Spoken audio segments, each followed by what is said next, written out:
The glass elevator at Redwood Technologies rose 78 floors above San Francisco's financial district, offering a panoramic view of the bay that would have been breathtaking if I weren't too busy trying not to throw up. My stomach churned as I adjusted my Brooks Brothers suit, a welcome to the real world gift from my mother that cost more than my monthly rent.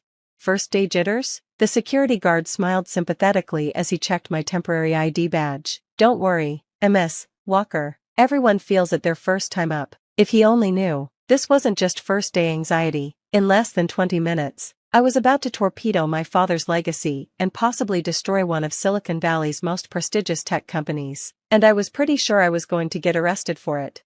My name is Emily Walker, and 12 hours ago, I discovered that my recently deceased father, Benjamin Walker, founder and CEO of Redwood Technologies, had left me 51% of the company's voting shares. The same father who'd spent the last 5 years refusing to speak to me after I dropped out of Stanford's computer science program to start my own AI security consultancy.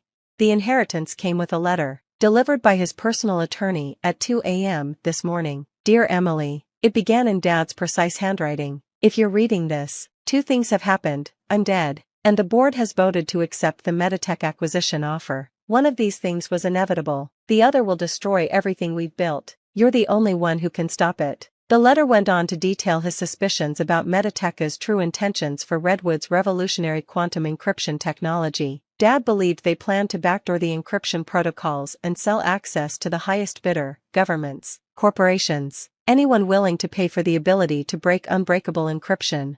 The evidence is in the source code, his letter explained, but they've hidden it well. You'll need both your security expertise and your birthright to expose the truth. The board meets at 9 a.m. to finalize the acquisition. Don't let them sign those papers. Emmy, he'd signed it, love. Dad, the first time he'd expressed that sentiment since our falling out. Leave it to my father to wait until he was dead to finally show some emotional vulnerability. The elevator dinged, snapping me back to the present. The top floor of Redwood Technologies was exactly as I remembered it from childhood visits. All gleaming glass and polished mahogany, with Dad's collection of vintage computing artifacts displayed in museum-quality cases along the walls, an original Apple one here, a piece of ENIAC there, the history of computing, carefully curated and climate-controlled.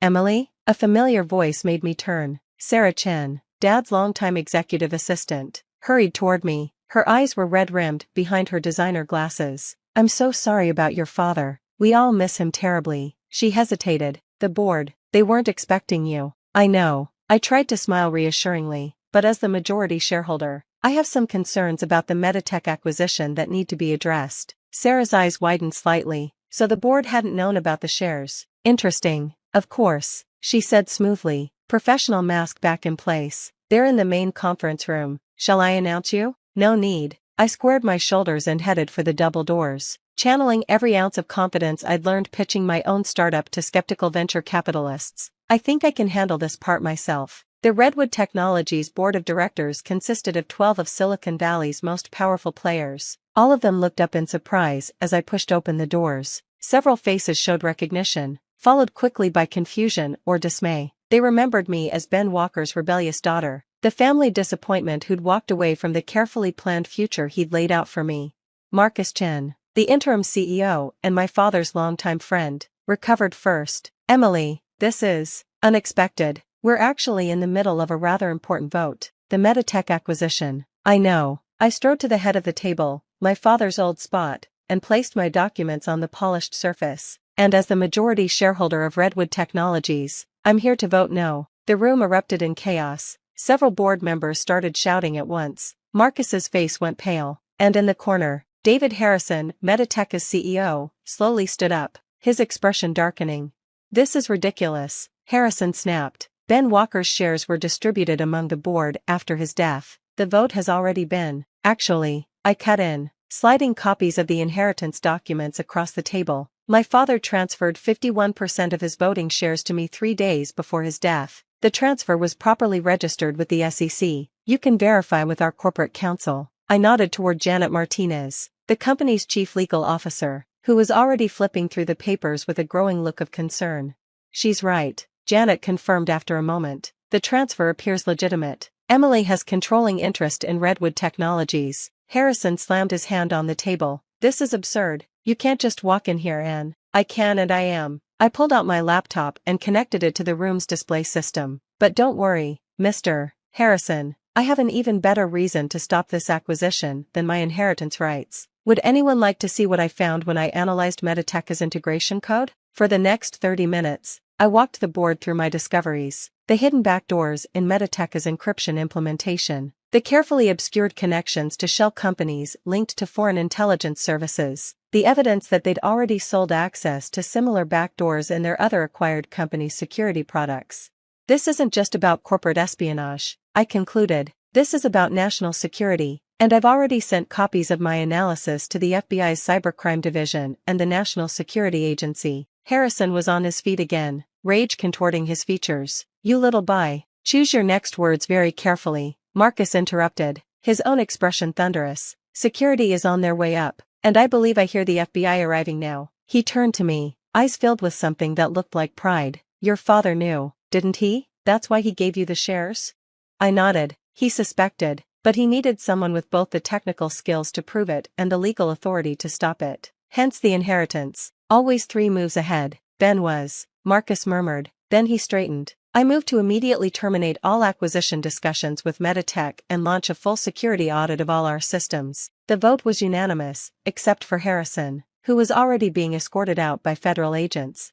Hours later, after the press statements and preliminary FBI interviews, I found myself alone in my office, staring out at the San Francisco skyline as the sun set behind the Golden Gate Bridge. Sarah appeared with a cup of coffee and a sympathetic smile. The board would like to meet with you tomorrow to discuss the company's direction, she said, and about 20 reporters are camping out in the lobby for interviews. I groaned. I didn't think this through very well, did I? I was so focused on stopping Meditech that I didn't consider what comes next. Actually, Sarah said carefully, I think you did exactly what Ben knew you would do. He left something else for you. She reached into her desk and pulled out a sealed envelope. He asked me to give you this if you managed to stop the acquisition. Inside was a single sheet of paper with just a few lines of my father's handwriting. Emmy. I was wrong 5 years ago. You saw something I didn't. That sometimes the best way to protect what we build is to be willing to tear down the old ways of doing things. Redwood needs that perspective now more than ever. The company is yours, if you want it, but this time, build it your way. Love always.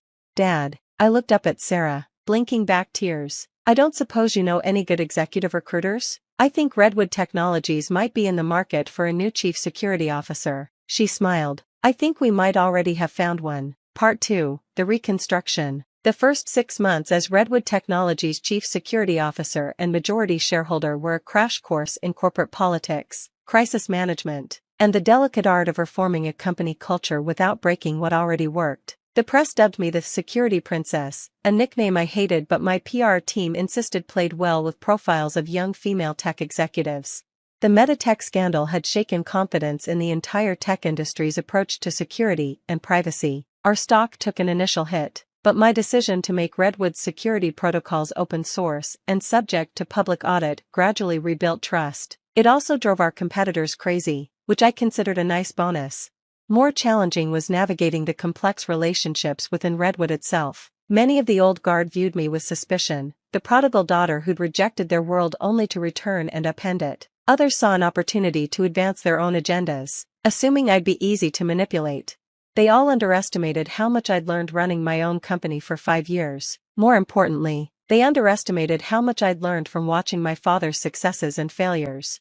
The board's concerned about the pace of changes, Marcus told me one evening, after yet another contentious meeting. We were sharing takeout Chinese food in my office, a habit we'd developed during late strategy sessions, particularly the new ethical AI guidelines and the diversity initiatives. I picked at my Kung Pao chicken. The same board that nearly let Meditech compromise our entire security infrastructure? That board? They're trying. Emily, change is hard for people who've done things the same way for decades. He paused. Your father struggled with change too, you know, but he always tried to do what was right. Once he understood what that was. I know, I sighed. That's why I'm not firing the entire board. Tempting as it might be, we need their experience and institutional knowledge. We just need to combine it with new perspectives. Marcus nodded approvingly. Speaking of new perspectives, what do you think about Jennifer Martinez for the board? Janet's daughter? the environmental engineer? I remembered meeting her at company events years ago, brilliant, passionate about sustainable technology, and completely uninterested in following her mother into corporate law.